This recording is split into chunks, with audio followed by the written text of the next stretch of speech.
Guys, I am Pixel Dan, and today we're going to be taking a look at the PowerCon exclusive Masters of the Universe Mysteries of Grayskull accessory set. Back when the PowerCon exclusives were announced, this is the one I was most excited about because I thought it was such a cool idea. It's been a while since PowerCon, and there were a bunch of shipping delays, so I finally got my order from PowerCon. It's been a whole weird situation. Mattel put a bunch of these up for sale on their website after PowerCon, and then shipped those before PowerCon even got their allotment. I don't know, weird flex, Mattel, but hey, they're finally here, so I'm excited to dive in and take a look at it, even though everybody already has this at this point. That doesn't matter, right? I just want to look at this thing. I'm really excited about it.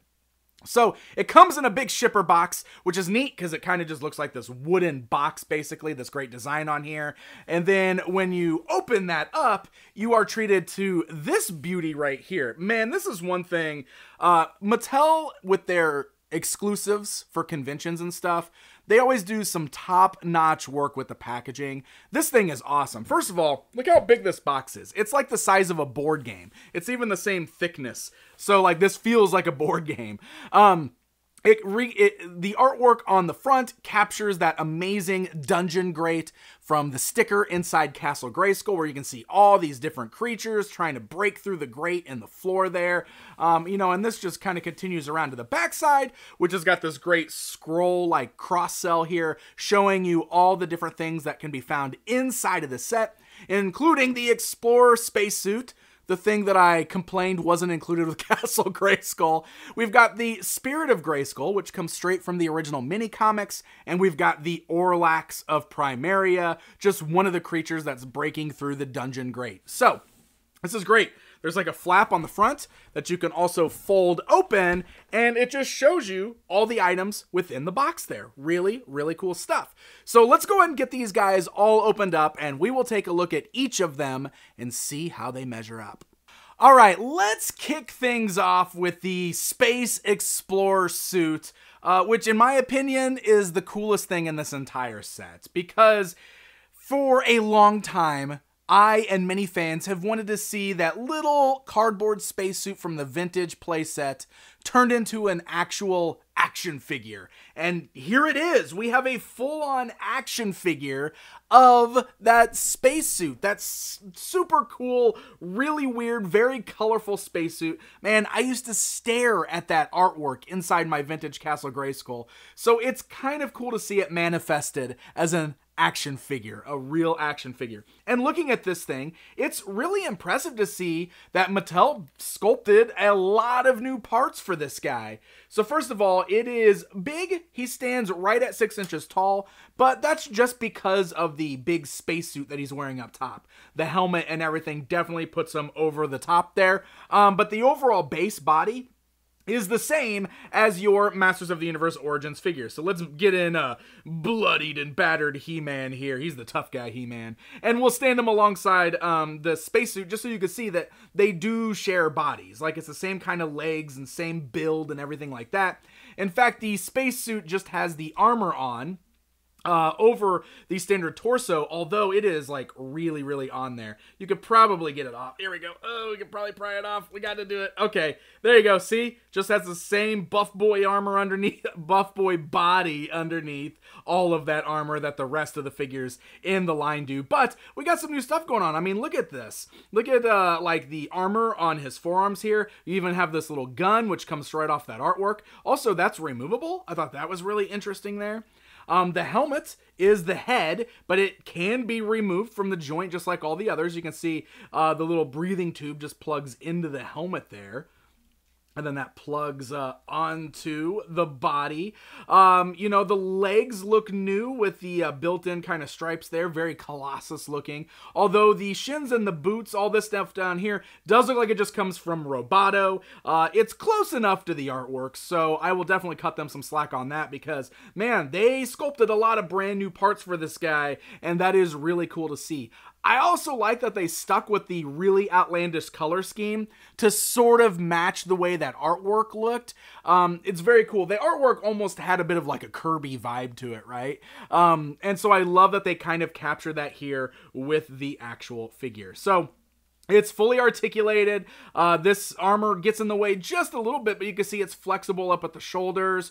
So this still functions just like any of your other figures, even though it's supposed to just be like a suit of armor within Castle Grayskull. Look at that. You could still bend them and pose them. You can use them as a real character if you want to, or you can stand them within the castle. So that is pretty cool. And we're going to do that in just a minute, but first, I want to do comparison time. And we're going to do three-way comparison time because in the Masters of the Universe Classics line, that Castle Grayskull came with this version of the armor, which you can see is just hollowed out. It's non-articulated. I still thought it was really cool for the time, but a lot of people were hoping for an action figure like this. And then, of course, we've got the actual cardboard cutout from vintage Castle Grayskull. So there's your comparison time, so you can see what this is inspired by, and you can see all three versions of this that we've had throughout toy history. So pretty cool stuff. So within the castle, in the throne room, there is a foot peg. So they were definitely thinking ahead. We got one foot peg there, because in the vintage castle, like, this is where you would put the suit of armor, and it was, you know, the artwork was attached to this little thing right here. So if we bring in our spacesuit guy, let's just put him on that peg here. Let's see what it looks like to stand him where they intended, where they put that little foot peg there. Yeah, so there you go. So you could stand him here just kind of like this if you want. I will say you have to stand him kind of completely sideways unless you want him standing on the dungeon mat there, like the trap door. Let's see if I can get him fastened a little bit better. There we go. There we go. Yeah, so he's kind of a little out off the wall a little farther than I would like him to be. Maybe if we do the other foot here, we could position him this way. That's not as bad. He's not standing directly on the trapdoor this time around. He does feel like he's kind of in the way, though. Really, he needs to be more back here, like in this corner. So I almost feel like the foot peg is just a little bit too far forward. He almost looks better just standing in the corner. And you can, of course, pose him a little bit better than I am. I'm just kind of jamming him in there right now. But, you know, if you want to make him look a little more standing straight up and down, arms down to the side, kind of like the vintage artwork, and just kind of put him back there in the corner, that looks pretty good. Now, there's very limited space in here, so I guess maybe this is one of the issues with having this be a full figure, is it does take up a bit more real estate for your play, but I feel like if the foot peg was a little bit further back, that would have worked a little bit better. But hey, I don't know. I still really like this one. I'm glad we got this as a full figure. All right, so this is the spirit of Castle Grayskull. This, of course, is inspired by a lot of the artwork in the vintage mini comics where you would see the little smoke plume that looked like a skull coming out of the top of Castle Grayskull. So this is a really cool idea because we've never had a toy of this in the past. Now, the way that Mattel did it is interesting. So they decided to mold it in like this translucent plastic with like this marbly green look to it. It's a very, very dark green, so much so that it's a bit hard to make out the skull formation there. And then the plumes over here on the side are made of like a very rubbery plastic. So they're all wobbly. I'm not sure why that is. Also, am I the only one that sees a skeleton shrugging? Like that looks like his arms up. Like, I don't know. But the base is the same hard plastic as the rest of it. And you can see that there is a little notch on the bottom so that you can plug it into one of the pegs on the top of Castle Grayskull. So I will show you guys that in just a minute. This is pretty big. If I bring in the tape measure here, you can see it stands over 8 inches tall, just barely over 8 inches tall. So it's nice. It's hollowed out plastic. It's a pretty cool little thing just because we've never had one before. I'm not so sure I like the green color. It was always represented as like just like a smoke color originally. So it was like white or kind of like a light gray. And honestly, I think I would have preferred that. Or even better, glow in the dark plastic. How much cooler would that have looked if it was just that glow in the dark plasticky look? Because then it would have kind of been a smoke color and it would have glowed in the dark when you turn the lights off. So I don't know, that's just me kind of doing that armchair design thing, but I think that's the way I would have preferred this rather than the same color as Castle Grayskull. I'm a bit worried this is going to blend in too much, but let's put it on the castle and see what it looks like.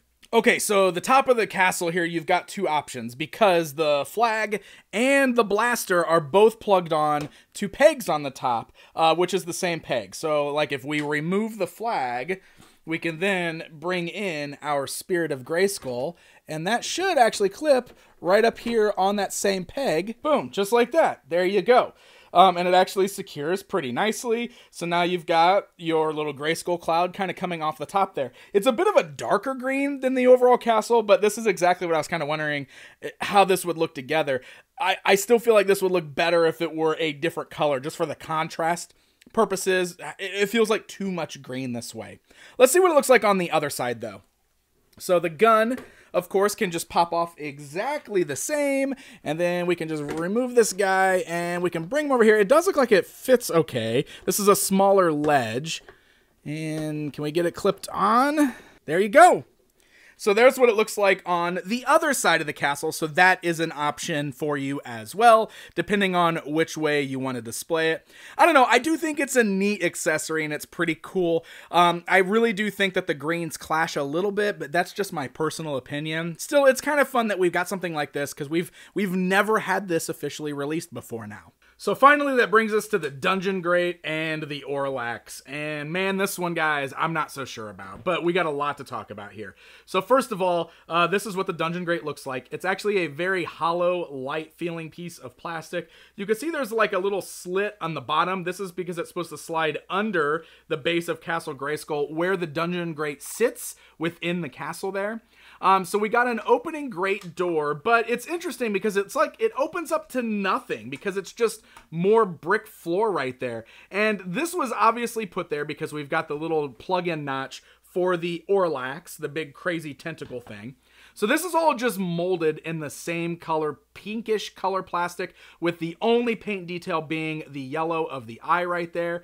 It's a bit more pliable at the top, but I do believe that this is, yeah, it is. It's like a bendy material. So the whole idea is that you could wrap that around a figure if you wanted, but it's a harder plastic down here at the bottom. You can see that it's got like these pegs right here because it's meant to plug into this base. So it'll do so, let's see, just like that. There you go. You gotta put it in this way. Now, I will say, it doesn't really clip in. It just kind of sits there. And that's probably a good thing, so that way you can remove it if you want to, take it out. And of course, you can't close the door with it there. So I guess you could just like plug it onto the door here. Like it actually clips to the grate, but it's like floating above everything, and it's actually super loose. Like it doesn't really stay there. So I don't know, it's weird to me that this just opens up to nothing. And I know that they designed it specifically for this, but I guess the real test is going to be what this looks like plugged into the castle, because that's really where this needs to be. All right, here we go, the Dungeon Grate. So here's our little sticker at the bottom of our Origins Grayskull. It's similar to that of the Vintage. You can see that there's a little dip right here where the sticker was positioned. And I don't know if that was just specifically to show us where the sticker goes, or maybe if they already had this in mind. So now we get to really test it out. And the first thing that I really notice is that this seems way too large to actually put in here. So we're gonna use this little lip, we're gonna slide it under the castle, and this is the first problem we run into. Look at this. It is too big to actually fit within the space here. So it doesn't even slide on all the way because this is hitting the door to Grayskull. It's just like blocking part of the door, and we can still see part of the sticker in the back here. Also, the fact that this opens up to nothing is just still so weird to me. We're covering up the beautiful sticker with all the awesome artwork on it that we like. It really makes me feel like originally this was intended to be smaller so it would fit over this, and then this would be hollowed out so that you would just look down and see the sticker. I almost think that would have worked better. And again, I understand that they put this in here because they wanted us to be able to plug in the actual Orlax creature, which is this guy right down here. But I don't know, man. I just don't really feel like this works very good. So let's get that in there. And now let's go ahead and put the Orlax on. So look at this. Look at this. It is too big.